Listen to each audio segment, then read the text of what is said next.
കേരള സംസ്ഥാന ഭാഗ്യക്കുറി വകുപ്പിന്റെ തിരുവോണം ബമ്പർ 70 ലക്ഷത്തിലേക്ക്. ഇന്ന് വൈകുന്നേരം 4 മണി വരെയുള്ള കണക്കനുസരിച്ച് 69,70,438 ടിക്കറ്റുകളാണ് വിറ്റുപോയത്. വിൽപ്പനയിൽ പാലക്കാട് ജില്ലയാണ് മുന്നിൽ നിൽക്കുന്നത്. സബ് ഓഫീസുകളിലേതുൾപ്പെടെ 12,78,720 ടിക്കറ്റുകളാണ് ജില്ലയിൽ വിറ്റുപോയത്.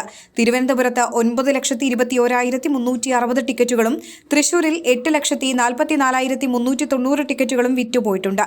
25 കോടി രൂപ ഒന്നാം സമ്മാനവും 1 കോടി രൂപ വീതം 20 പേർക്ക് രണ്ടാം സമ്മാനവും ഏജന്റിന് 1 കോടിയും ഉൾപ്പെടെ 22 കോടീശ്വരന്മാർ ഇത്തവണയുമുണ്ടാകും.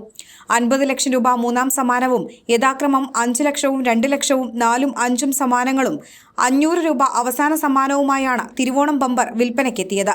അതിനിടെ വ്യാജ ലോട്ടറി സജീവമാകുന്നതിനെതിരെ വകുപ്പ് അവബോധ പ്രചാരണം ഊർജിതപ്പെടുത്തിയിട്ടുണ്ട്. കേരളത്തിൽ മാത്രമാണ് സംസ്ഥാന ഭാഗ്യക്കുറിയുടെ വിൽപ്പന. പേപ്പർ ലോട്ടറിയായി മാത്രമാണ് വിൽക്കുന്നത്.